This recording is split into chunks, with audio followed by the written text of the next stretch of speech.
Bismillahirrahmanirrahim. Alhamdulillahirabbil alamin wassalatu wassalamu ala asyrafil anbiya'i wal mursalin wa ala alihi wa sahbihi ajma'in. Subhanaka la ilma lana illa ma 'allamtana innaka antal alimul hakim. Rabbi shrah li sadri wa yassir li amri wahlul 'uqdatan min lisani yafqahu qawli. Amma ba'd. Alhamdulillah ala ni'matil Islam, alhamdulillah ala ni'matil iman wa kafa biha min ni'mah. Alhamdulillah, segala puji bagi Allah Subhanahu wa taala yang menyehatkan kita, menyempatkan kita sehingga di malam-malam mulia ini, malam-malam yang terjadi di bulan Rabiul Awal, bulan kelahirannya Nabi kita Nabi Muhammad sallallahu alaihi wasallam.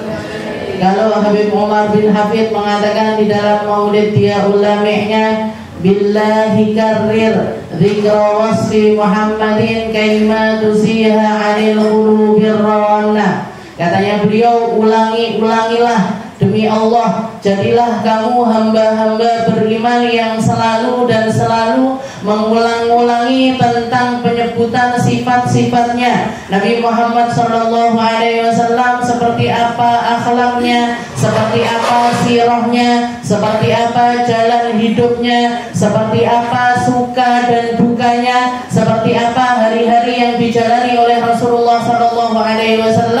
Kaimatu siha 'anil qulubir rana. Katanya beliau, yang semacam ini akan mengikis karat-karat keburukan-keburukan yang ada di dalam hati kita, karat-karat kejelekan yang terpatri di dalam hati kita, sifat-sifat buruk yang masih banyak menempel di dalam diri kita akan dikikis sedikit demi sedikit dengan kita mengulang-ulang penyebutan tentang Nabi Muhammad SAW. Kalau kita tahu di dalam diri kita ada yang namanya kesombongan, maka ketika kita melihat sifat-sifatnya Nabi yang jauh dari sifat sombong, kita akhirnya belajar sedikit demi sedikit gimana caranya biar kesombongan ini hilang. Kalau di dalam diri kita ada yang namanya hasud sama teman, hasud sama tetangga, hasud sama teman seprofesi, atau hasud dalam hal apapun juga, ketika kita melihat jalan hidupnya Rasulullah SAW, sifat-sifat itu akan sedikit demi sedikit hilang. Kebencian, kedengkian, iri, hasud, sombong, pongah, congkak dan lain sebagainya sedikit demi sedikit akan hilang dengan kita mengulang-ulang. Billah, dimulai sama Habib Umar dengan kalimat sumpah, demi Allah teruslah kalian itu jadi orang-orang yang mengulang-ulang karir dzikra wasfi Muhammadin. Ulang-ulanglah tentang menceritakan sifat-sifatnya Nabi Muhammad SAW. Dan yang semacam ini paling banyak kita temui di bulan Maulid. Yang semacam ini paling banyak kita temui kalau kita masuk di dalam bulan Rabi'. Jangan datang mesti undangan Maulid ini bertebaran di mana-mana. Saya sampai bilang sama Umi, bilang sama Mak Mek, enggak usah masak ini bulan Maulid ini. Enak sing ngirimi berkat. Kalaupun enggak ngirimi berkat, ini undangan, undangan makan di tempat, pulang saya bawain berkat. Jadi istilahnya undangan ini bahkan sampai ini orang-orang laki-laki sampai bilang sebulan penuh ini full. Pagi ada, siang ada, malam ada. Tampil terus, tangannya sampai abang kabeh.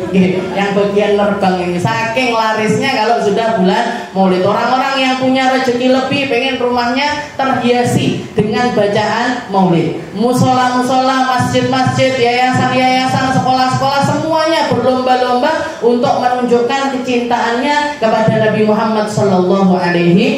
Niatkan hadir semuanya, Bu.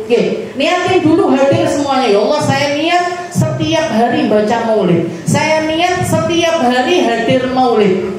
Kalaupun misalkan ketemu tempatnya dengan hadiri, bisa hadir. Kalaupun misalkan buku ada undangan Maulid tapi kok jauh, nggak ada yang nganterin, nggak ada mahramnya, nggak tempatnya nggak aman dan lain sebagainya, maka niatkan untuk masuk di dalam golongan mereka-mereka yang hadir. Biar apa? Biar kita kena juga berkahnya, biar kita kena juga istiqomahnya, biar kita juga kena kebaikan-kebaikan dari mereka-mereka yang hadir di tempat-tempat tersebut. Billahi karir dzikra. Ini yang semacam ini, yuzihu anil qulubir rona, yang ngilangin kerak-kerak di dalam hati kita. Oke, sifat-sifat buruk-buruk yang nancep, yang sampai jadi kerak. Jangan tahu kerak, kerak itu berarti sesuatu yang istilahnya nempelnya itu ceket sekali. Nempelnya itu ceket sekali. Kayak misalkan jenengan punya pisau sampai karatan, itu kan berarti kalau nggak kena air, kena sabun, sering dipakai, atau kalau nggak gitu lama nggak dipakai. Kalau nggak gitu kerak itu biasanya kadang-kadang paling seringnya itu karena jarang-jarang dipakai. Orang kalau hatinya hidup, caranya ngidupin hati itu gimana Ustazah? Caranya ngidupin hati itu bil ilmi wal hikmah. Pakai ilmu sama pakai hikmah. Kalau orang hatinya sering kali kosong, ngaji nggak tahu, ngaji Al-Quran nggak pernah, hadir pengajian juga nggak pernah, deket sama ulama juga enggak, zikiran juga enggak, sholawatan juga enggak, baca tasbih juga enggak, semuanya perai kabeh. Ini yang paling banyak, yang paling sering bikin orang itu hatinya itu berkarat. Saking suwine nggak kangge hatine. Sehingga nggak bisa ngerasain. Orang-orang yang hatinya karatan-karatan seperti ini nggak bisa ngerasain, Bu. Nggak bisa ngerasain nikmatnya baca maulid, nggak bisa ngerasain nikmatnya belajar, nggak bisa ngerasain nikmatnya kumpul-kumpul sama orang soleh, nggak bisa ngerasain nikmatnya gimana kenal deket sama orang-orang yang punya sambungan-sambungan sama Rasulullah Sallallahu Alaihi Wasallam. Abu Umar dalam qasidahnya beliau juga mengatakan musahabatur rijali dawil wafai naimul khuldi fi daril fanai. Sesungguhnya nikmat yang Allah Ta'ala DP-kan, nikmatnya surga yang bisa dirasakan sama penduduk bumi ini.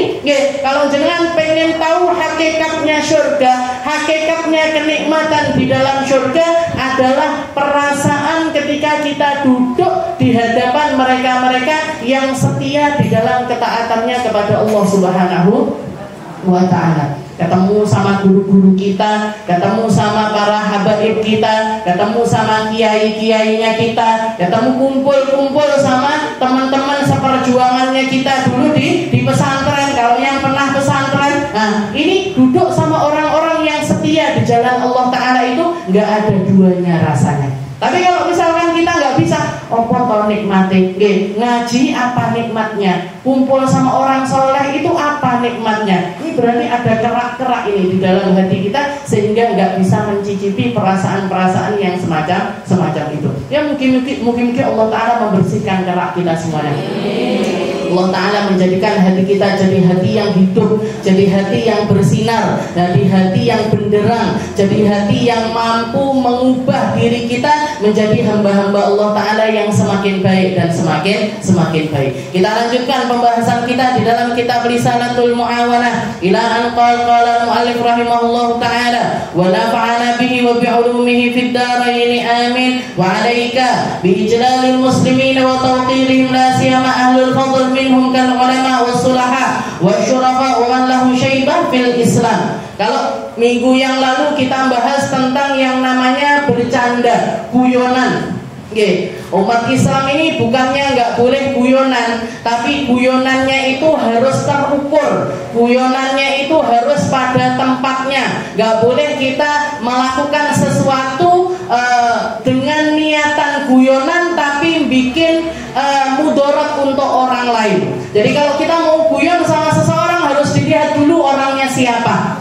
Harus dilihat dulu orangnya siapa, tempatnya di mana, caranya kita guyonan seperti apa. Harus terukur, Bu, harus pada tempatnya. Nggak boleh sembarangan. Kalau waktu di majelis taklim, ya jangan guyonan. Kalau lagi di masjid, ya jangan guderan.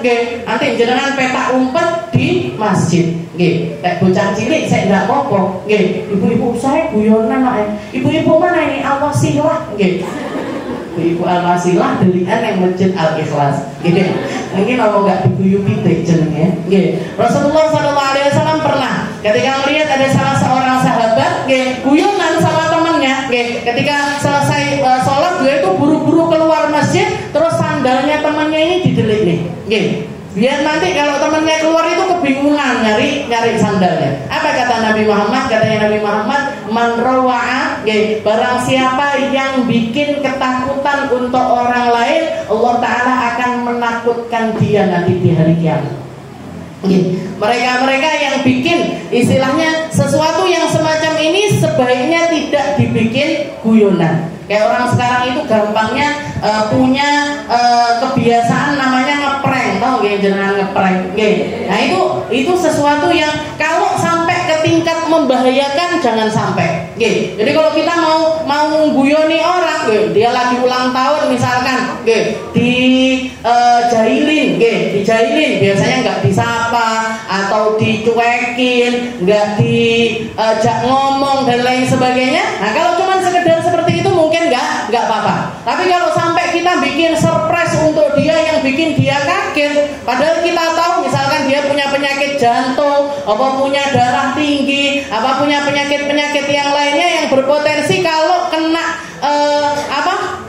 sesuatu yang mendadak secara mendadak, surprise itu kan mesti mendadak. Surprise itu nggak ada bu, surprise wes direncanakan namanya bukan surprise. Jadi kalau jadi harus melihat orangnya. Takutnya kalau kita kagetin, misalkan dia masuk rumah lampunya dimatiin semuanya, terus habis itu kita tahu dia punya sesek, punya sesek, nggak bisa ada di tempat yang gelap. Nah ini jangan sampai melakukan hal yang semacam. Jadi harus dilihat dulu siapa orangnya. Kalau mau guyonan harus dilihat dulu siapa orangnya, lihat dulu tempatnya di mana, setelah itu pas apa enggak kita ini guyonan sama mereka dengan cara yang semacam ini pas atau tidak. Kalau anak kecil-kecil mungkin masih pantas, tapi umurnya 30, 40, guyonan yang enggak ada manfaatnya seperti itu sebaiknya dikurang-kurangi. Nabi Muhammad itu ya guyonan, tapi guyonannya beliau itu biqasdil hasan, dengan niatan yang baik, mesti ada tujuannya, dengan dan nggak pernah bohong di dalam bercandanya. Seperti yang sering kita ceritakan ketika ada seorang perempuan tua nanya sama Rasul, ya Rasul doain saya biar masuk surga ya Rasul. Kapan Nabi diguyonin, bu, neng surga nggak ada orang tua, di surga itu nggak ada orang tua. Nangis dia, nangis lari keluar dari rumahnya Nabi itu dalam keadaan nangis. Setelah itu Rasulullah nyuruh salah seorang sahabatnya panggilan ibu itu, panggil ibu itu suruh kesini lagi. Dipanggil ibunya, dijelaskan sama Rasul, bu, bukan berarti jenengan itu nggak bisa masuk surga bu, tapi nanti jenengan dikembalikan lagi sama Allah Ta'ala jadi muda lagi, jadi kayak anak umur 30-an lagi, kayak anak umur 27, 29-an seperti itu lagi bu. Terus jenengan akan dimasukkan lagi akan dimasukkan oleh Allah Ta'ala ke dalam surganya dengan bentuk yang semacam itu. Jadi guyon, niatnya Nabi Muhammad guyon, tapi karena nenek-nenek ini yang nerima, terus kadung nyelkit dhisik di dalam hati. Tapi setelah itu dijelaskan sama Rasulullah SAW. Begitu juga ketika Nabi Muhammad mengunjungi rumahnya Sayyidah Fatimah Zahra. Rasulullah masuk rumahnya Sayyidah Fatimah, taunya Sayyidah Fatimah lagi nangis. Ditanya sama Nabi, wahai Fatimah, kenapa kok nangis wahai Fatimah? Katanya Sayyidah Fatimah, ini tadi ada salah paham sama Sayyidina Ali. Biasa kan suami istri salah paham. Mungkin yang istrinya kecapean ngomong agak gimana sama suaminya juga lagi baper, di luar lagi banyak masalah, diomongin kayak gitu juga sama istrinya. Akhirnya, tapi karena Sayyidina Ali ini orang iman, orang yang baik, orang yang ngerti tentang agama, nggak melakukan hal-hal yang buruk kepada Sayyidah Fatimah. Sayyidah Fatimah nyesel dengan apa yang beliau katakan, jadinya cuma bisa nangis di dalam rumah. Sedangkan Sayyidina Ali biar nggak stres di dalam rumah, beliau pilih geletak di masjidnya Rasulullah SAW. Jadi lama tiduran, nggak tiduran di rumah, tidur di masjid. Diparani sama Rasulullah, digoyang-goyangkan pakai kakinya. Jadi kepalanya Sayyidina Ali itu ditendang-tendang pakai kakinya, tapi nggak banter bu. Nanti digoyang-goyangin sama Nabi Muhammad. Setelah itu Nabi Muhammad mengatakan, kum ya Aba Turab, kum ya Aba Turab. Bangun, Pak Debu, bangun Pak Debu. Delok saawak wis bleduk kabeh. Nggih, punya rumah kok tidur di masjid. Nggih, punya rumah kok tidur di masjid. Rasulullah bangun katanya Sayyidina Ali karena ini omongan yang kecil, istilahnya guyonan yang ringan dari Rasulullah SAW ini sudah sangat melegakan hatinya Sayyidina Ali. Maksudnya gimana? Beliau ketika tahu anaknya ini punya masalah, putrinya bermasalah sama menantunya, nggak belain Sayyidah Fatimah, tapi bahkan malah justru menenangkan Sayyidina Ali. Yang dipuk-puk duduk anaknya, nggak terus ke masjid mandi Ali. Oh anakku digawe nangis, anakku diapakne. Enggak. Tapi karena tahu Sayyidah Fatimah memang salah mungkin di dalam ucapannya, maka Rasulullah memilih untuk mendatangi Sayyidina Ali dengan cara guyonan seperti itu. Maksudnya itu gini, orang yang lebih berpengalaman di dalam rumah tangga, orang yang lebih pengalaman di dalam rumah tangga menghadapi hal-hal semacam ini itu kan sudah segojangan, sama timbangannya manten baru itu loh Bu. Kalau manten baru itu banyak bapernya biasanya, karena masih beradaptasi, masih saling mengenal, masih saling memahami antara dua keluarga besar dan lain sebagainya. Jadi biasanya sering banyak terjadi hal-hal yang aku biasanya ini, gampangnya aja, misalkan suaminya senang makan kambing, suka makan daging-dagingan karena di rumah seringkali disediakan daging-dagingan. Sing keluarga perempuan ini sukanya makan sayur-sayur, karena nggak biasa makan banyak daging. Akhirnya ketika berumah tangga, yang perempuan bisanya masak sayur, suaminya minta masakan daging-daging.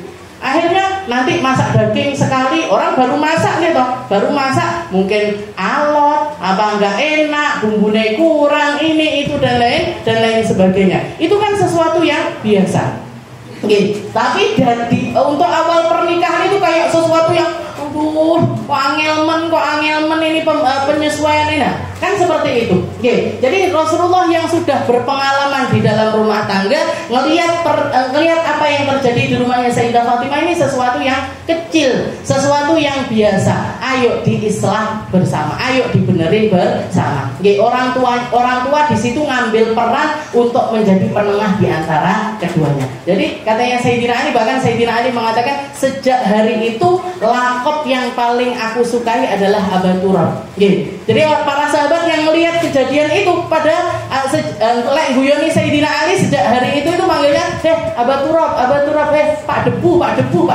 Nah, dipanggilnya Pak Debu karena yang manggil seperti itu adalah Nabi Muhammad SAW.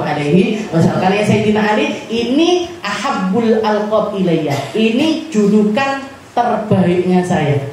Padahal Sayyidina Ali itu julukannya yang lainnya banyak Bu. Madinatul Ilm, Madinahnya ilmu, Madinahnya ilmu. Pendekar, Sayyidina Ali itu pendekar di medan peperangan, punya pedang namanya Dzulfiqar, yang ujungnya itu ada dua gini, jadi pedang biasanya gini, kalau punyanya Sayyidina Ali itu dua. Biar apa? Biar ketika nusuk di dalam perutnya lawan nanti diputar sama Sayyidina Ali langsung merusak seluruh organnya orang tersebut. Ini dari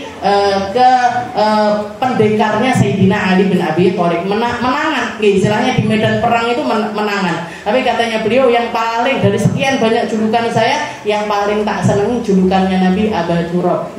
Pak Debu. Pak Debu. Ini guyonannya Nabi Muhammad itu seperti itu. Nah, kita lanjutkan di sini. Abi Abdullah bin Alawi Haddad ma'adan wa 'alaika bi ijlalil muslimin wa tawqirihim la siyama ahlul fadl minhum kal ulama. Jadi setelah itu beliau mengatakan kepada kita, hendaknya kamu jadi orang yang pintar di dalam menghormati orang lain. Menghormati orang, meninggikan orang, menaruh seseorang di tempatnya, di porsinya. Nah, jadilah kamu orang-orang yang menghargai semua orang. Al-muslimin bi ijlalil muslimin wa tawqirihim. Yang hormat sama orang lain, jangan pernah meremehkan siapapun, jangan pernah merendahkan siapapun, apalagi menghina orang lain. Nggih, apalagi menghina orang lain. Jadi merendahkan aja jangan. Nggih, enggak beradab sama mereka juga jangan. Ijlal. Ijlal itu hormat yang sangat, Bu. Nggih, hormat yang sangat. Kalau kita lihat salah satu sematan sifatnya Nabi Muhammad yang disematkan oleh Allah Subhanahu wa taala, Allah taala mengatakan di dalam Al-Qur'an, laqad ja'akum rasulun min anfusikum azizun 'alaihi ma 'anittum harisun 'alaikum bil mu'minina raufun rahim. Nggih, raufun rahim. Nabi Muhammad itu seseorang yang nggih azizun 'alaihi ma 'anittum. Kalau ada kejadian di antara umat muslim, ini bagi Nabi Muhammad itu sesuatu yang sangat besar sekali. Nggih, harisun 'alaikum. Dan Nabi Muhammad ini seseorang yang sangat pengen kita ini jadi orang baik. Nggih, melebihi keinginan diri kita sendiri. Nabi Muhammad itu pengen kita semuanya masuk surga, melebihi keinginan kita sendiri di dalam meraih surga. Nabi Muhammad itu pengen kita semuanya itu terbebas dari api neraka, melebihi keinginan kita sendiri di dalam mengentaskan diri kita sendiri dari api neraka. Itu karakteristiknya Nabi Muhammad Shallallahu Alaihi Wasallam. Harisun 'alaikum. Setelah itu Nabi Muhammad juga bil mu'minina raufur rahim. Sama orang iman itu rauf, rahim, sayang sekali. Sayang, yo hormat, ya naruh seseorang di tempatnya. Oke. Jadi kalau bisa dikatakan Nabi Muhammad itu, kalau misalkan kita itu berharap dari Nabi itu 10, Nabi Muhammad itu ngasihnya 100, Bu. Oke. Kalau kita punya persepsi tentang diri Nabi Muhammad itu 10, Nabi Muhammad ngasihnya 100. Oke. Rahmatnya, karimnya, dermawannya, penyambutannya, penghormatannya, itu 100. Kalau kita ekspektasi kita 10, Nabi Muhammad itu ngasihnya itu 100.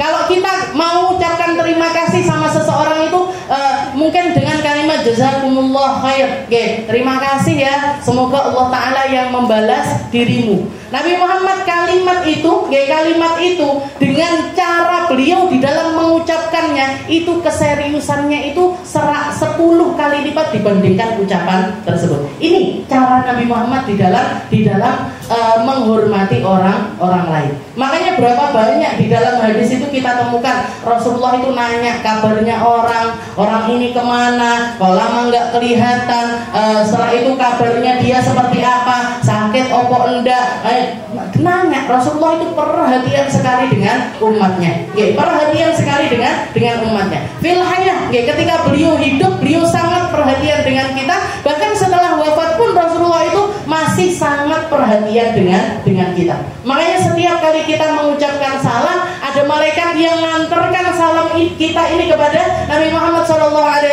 Setelah itu Allah Ta'ala membalikan ruhnya Nabi ke dalam jasadnya untuk mengucapkan salam balik kepada kita. Bayangkan, Bu. Jadi ini dari penghormatannya Rasulullah SAW. Penghormatannya Nabi kepada Sayyidah Fatimah. Sayyidah Fatimah itu siapa, Bu? Putrinya, anaknya, anaknya Nabi. Jadi Rasulullah itu setiap kali melihat Sayyidah Fatimah datang, langsung berdiri. Setelah itu bleberne sorban.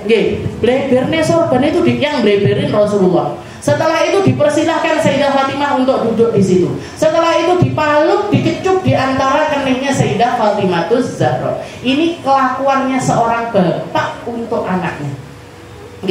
Kelakuannya bapak sama anaknya ini anak itu kan setiap hari ketemu. Kamu betul? Bapak jenengan sama jenengan dulu setiap hari ketemu apa enggak? Ketemu. Tapi biasa istilahnya kalau nyambut kita kira-kira kayak gimana? Jenengan pulang sekolah dulu, dieling-eling pas SD apa pas TK apa pas SMP, pulang sekolah itu ya ganti kelambi kono, dan mangan kok anakku sayang. Itu mungkin pas TK ya. Pas SD wis berkurang, pas SMP tambah berkurang lagi, pas SMA tambah lagi berkurang, habis nikah tambah neh. Rasulullah bahkan setelah Sayyidah Fatimah ini sudah punya anak-anak sekalipun ini tetap nggih. Jadi setiap kali melihat Sayyidah Fatimah dibleber nggih, disambut, dipeluk, dicium di antara dua keningnya Sayyidah Fatimah. Nggih, bahkan beliau mengatakan Fatimah bid'atun minni. Nggih, Fatimah itu darah dagingku. Nggih, wa ana minha. Dia sebagian dari aku sebagian dari dia. Yu'dini ma yu'diha. Apapun yang menyakiti dia, sama aja kayak nyakitin aku. Apapun yang bikin dia marah, berarti bikin aku marah juga. Yang bikin dia senang, berarti nyenengin aku juga. Nggih, ini kalimatnya seorang ayah untuk putri tercintanya. Nggih. Setelah itu kepada Sayyidina Abu Bakar misalkan, Rasulullah seringkali mengatakan, wahai Abu Bakar, saya sama Abu Bakar ini kayak sandal, nggih, kayak sepasang sandal. Saya yang kanan saya, yang kirinya Abu Bakar. Nggih. Enggak ada orang pakai sandal sisih tok tidak bisa. Nggih. Pakai sandal satu tok itu enggak bisa. Maksudnya apa? Saking dekatnya beliau dengan Sayyidina Abu Bakar itu sampai seperti sepasang sandal. Nggih. Jadi Rasulullah itu orang yang semacam itu. Jadi menghormati. Ini keluarnya dari mana kok beliau ini bisa menghormati orang lain sampai semacam itu karena apa? Karena imannya beliau adalah iman yang tertinggi. Kita semuanya Bu, nggak mungkin bisa jadi orang yang menempatkan orang lain di tempatnya, menghormati orang lain dengan cara yang benar, sayang sama orang lain dengan cara yang benar, cinta sama orang lain dengan cinta yang benar, kecuali dengan modal iman. Dengan modal iman. Jadi modalnya itu iman. Kok bisa modalnya iman? Cara kita memandangnya itu seperti apa? Kalau kita bermodalkan iman, kita mandang semua makhluknya Allah Ta'ala ini, semua yang ada di alam semesta ini adalah ciptaannya Allah, adalah ciptaannya Allah. Maka baru kita bisa menghormati mereka dengan benar.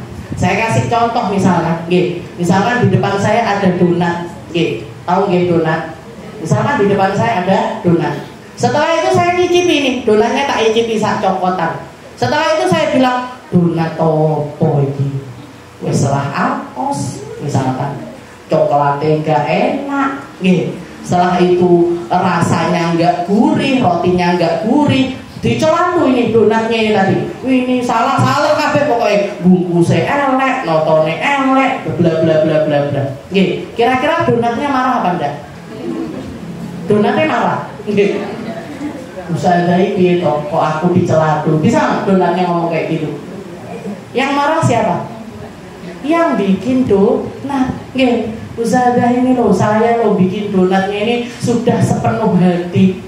Misalkan, tak kasih ini, tak kasih ini, tak kasih ini. Kok setelah dihidangkan kok dicelatu seperti itu? Yang marah yang bikin. Yang marah yang punya, yang marah yang bikin, yang marah yang punya. Begitu juga dengan kita. Ketika kita mandang semua orang ini ciptaannya Allah, bukan lagi antara kita dengan dia, antara saya istri dengan suami, bukan antara ibu dengan anak, bukan seorang kakek dengan cucu, enggak. Tapi mandang semuanya sebagai hamba-hamba Allah, sebagai ciptaan-ciptaannya Allah, maka kita enggak akan pernah menghinakan mereka, gak akan pernah menurunkan derajat mereka, gak akan pernah gak memuliakan mereka. Tapi seperti apa? Kita akan tahu, akan bisa menempatkan seseorang di dalam penghormatannya masing-masing. Seperti Nabi Muhammad SAW, ngelihatnya manusia ini bukan lagi sebagai sekedar manusia dengan manusia, enggak. Tapi mereka ini semuanya adalah jalan saya untuk dicinta atau dibenci sama Allah, untuk diridhoi atau dimurkai oleh Allah. Jadi ketika kita berbuat baik, yang untung kita bukan yang kita baikin. Makanya orang mulia itu akan selalu bisa memuliakan orang lain.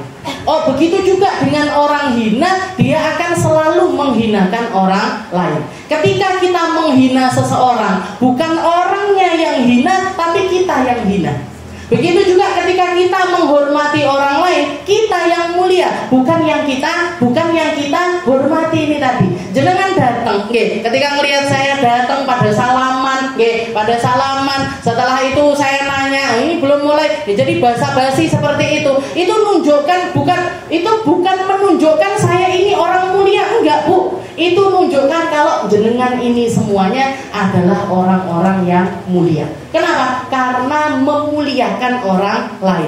Jadi siapa yang berbuat, bukan siapa yang dapat efek dari perbuatan tersebut. Oke, saya datang dicepak nih kursi di beberne ini, oke, karpetnya, permadaninya berbeda sama jenengan. Ini bukti kalau apa? Yang nyepak nih ini adalah orang mulia, bukan saya yang mulia.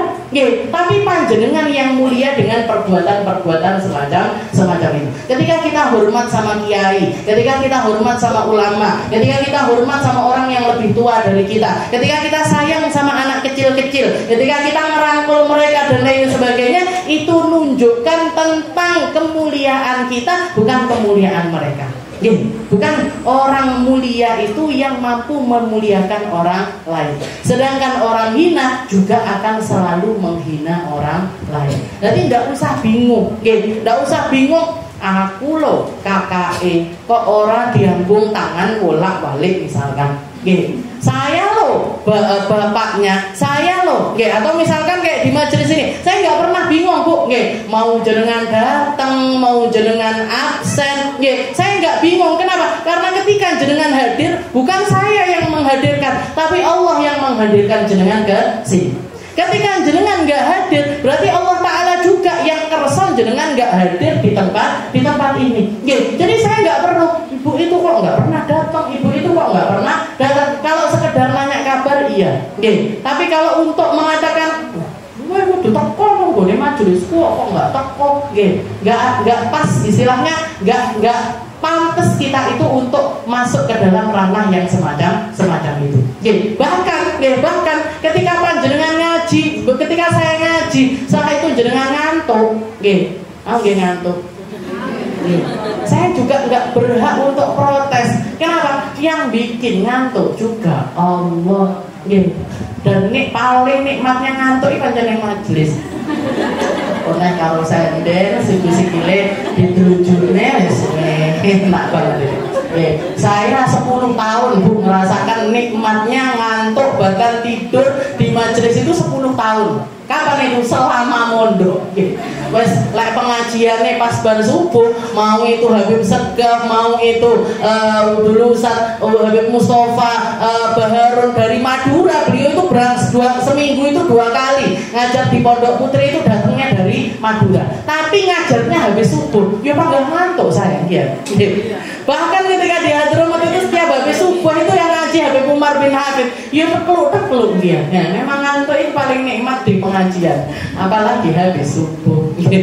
Aneh saya nggak ngaji bar subuh, saya nggak kuat kayaknya kalau ngaji habis subuh. Jadi nggak protes ngantuk, alhamdulillah iso ngantuk. Berapa banyak orang yang untuk tidur aja harus konsumsi obat dulu, insomnia, nggak bisa tidur, padahal kasurnya empuk, enek AC-ne, kamare apik, kan nggak bisa tidur. Nah berarti nikmat jenengan nenggone majelis, ngene angin silir-silir iso. Nah, jadi dikatakan di sini wa alaika bi ijlalil muslimin wa tawqirihim la siyama ahlul fadl. Jadi sama orang muslim pada umumnya keseluruhannya kita diajarkan sama Nabi untuk menghormati semuanya. Untuk menghormati semuanya. Maka setelah itu ditambahin sama beliau la siyama, apalagi yang harus kita naikkan levelnya di dalam penghormatan kita, yang harus kita naikkan levelnya di dalam kecintaan kita kepada mereka, yang harus kita naikkan level kita di dalam berta'alluq kepada mereka. Kepada siapa? La siyama ahlul fadl, kepada orang-orang yang mulia, yang dapat kemuliaan dari Allah Subhanahu wa Ta'ala. Minhum, seperti siapa mereka? Kalau ulama, seperti para ahli ilmu. Mereka-mereka yang dapat, yang dikasih porsi ilmu sama Allah Ta'ala. Wasulaha, orang-orang soleh. atau gampangnya orang-orang yang bijaksana di daerah-daerah kita. Saya yakin di setiap daerah itu ada tokohnya, di setiap daerah itu ada ulamanya, di setiap daerah ini termasuk penjagaannya Allah Ta'ala. Makanya agama Islam itu nggak butuh sama kita, Bu. Kita yang butuh sama agama Islam. Kenapa? Karena Allah Ta'ala itu bahkan di setiap tempat itu dikasih porsinya. Di setiap tempat ada orang kaya yang dermawannya, di setiap tempat ada ulamanya, di setiap tempat ada tokohnya, di setiap tempat ada orang-orang yang bijaksana di dalam kehidupannya. Ini orang-orang yang semacam ini harus lebih lagi di dalam kita menghormati mereka. Makanya jenengan kalau ngelihat para ulama-ulama kita kalau bikin acara maulutan misalkan, atau haul, atau acara-acara yang besar-besar seperti itu, di bagian depan kan mesti ada tempat VIP. VVIP. Siapa ini orang VIP dan VVIP ini? Mereka-mereka yang punya kapasitas di dalam, entah di dalam keilmuannya atau di dalam nasabnya, turunannya orang mulia, anaknya kiai, anaknya para ulama, orang-orang soleh ataupun tokoh-tokoh masyarakat di sekitar tempat tersebut. Kenapa kok ditaruh di bagian depan? Karena memang syariat ini ngajarkan kita untuk melihat dohirnya mereka. Dohirnya mereka orang mulia, dan kemuliaannya ini bukan karena hartanya, bukan karena pangkatnya, bukan karena hal-hal yang semacam itu, karena kapasitas mereka di dalam keilmuan ataupun sambungannya kepada Nabi Muhammad SAW. Walaupun orang-orang berpangkat dan juga orang-orang kaya biasanya juga disendirikan, tapi kalau di dalam lingkup istilahnya acara-acara keagamaan, saya yakin mereka-mereka ini, orang-orang semacam ini diundang, ditaruh di depan itu hanya sebagai penempatannya mereka di dalam manusia. Tapi nggak ada sama sekali di dalam hati yang bikin acara ini kudu iki, pejabat itu kudu nang ngarep. Kalau bisa ditaruh belakang, taruh belakang, Bu. Cuman kalau ditaruh belakang nanti bikin kisruh, bikin berita viral, presiden maulitan ditekek nang gone mburi dhewe. Angel, jadi memang harus ditaruh depan. Kalau bisa ditaruh belakang, saya taruh belakang orang-orang kayak gitu sebenarnya. Kalau ulama wasulaha wasyurafa ataupun orang-orang mulia, waman lahu syaibah fil Islam, ataupun mereka-mereka yang punya syaibah itu sebenarnya orang-orang yang beruban di dalam Islam. Maksudnya orang-orang sepuh. Sepuh, entah itu sepuh karena memang usianya sepuh, ataupun sepuh karena hal-hal di dalam diri mereka itu yang disepuhkan. Dituakan, orang-orang yang dituakan itu dimuliakannya itu harus lebih lagi. Jadi gimana pun orang yang lebih muda itu memang sebaiknya istilahnya memang syariatnya itu hormat sama yang lebih tua, hormat sama yang lebih tua, sayang sama yang lebih muda. Bahkan Nabi Muhammad mengatakan laisa minna malam yarham saghiruna walam yuqir kabiruna. Bukan termasuk dari golongan kami yang nggak bisa hormat sama yang lebih tua, dan bisa sayang sama yang lebih muda. Jadi ini kuncinya di iman, kuncinya di dalam iman kita. Kalau kapasitas keimanan kita ini naik, kita akan tahu gimana caranya memposisikan manusia, gimana caranya menempatkan orang, gimana caranya memberlakukan penghormatan itu dengan cara-cara yang diridhoi oleh Allah Subhanahu wa Ta'ala. Mungkin kita jadi orang-orang yang tambah pintar, tambah ngerti, tambah paham gimana caranya menghormati diri sendiri, gimana caranya naikkan level diri sendiri, gimana caranya naikkan derajat kita sendiri, gimana caranya naruh hal-hal yang baik untuk diri kita sendiri terlebih dahulu, baru setelah itu kepada orang terdekat kita, keluarga kita, orang-orang sekitaran kita, sehingga kita selalu masuk di dalam golongan mereka-mereka yang mengikuti sunnahnya Nabi Muhammad SAW, sesuai dengan kapasitas kita, sesuai dengan kemampuan kita, sesuai dengan keadaan kita. Semua orang punya potensi, semua orang punya porsi, semua orang punya jalannya masing-masing untuk nyari ridhonya Allah Subhanahu wa Ta'ala. Tinggal nari aja, mau apa enggak, nggih, gelem apa mboten, nggih, mau atau tidak di dalam melakukan hal yang semacam itu. Dan semoga Allah Subhanahu wa taala mengistiqomahkan kita, memberkahi kehidupan kita dunia akhirat, menerangi keadaan hati kita dunia akhirat, naruh di dalam lisan kita ini kalimat la ilaha illallah fid dunya, nggih, di dunia kita dikasih kesempatan untuk bisa mengucapkannya, dan semoga sampai akhir hayat kita juga dimampukan untuk mengucapkan kalimat la ilaha illallah, meninggal bersama sebagai seorang ahli iman, meninggal bersama orang-orang ahli iman, meninggal di dalam golongannya orang-orang ahli iman. Ala hadhihi niyyah wa ala kulli niyatin salihah wa ila hadratin Nabi Muhammad sallallahu alaihi wasallam bisirril Fatihah.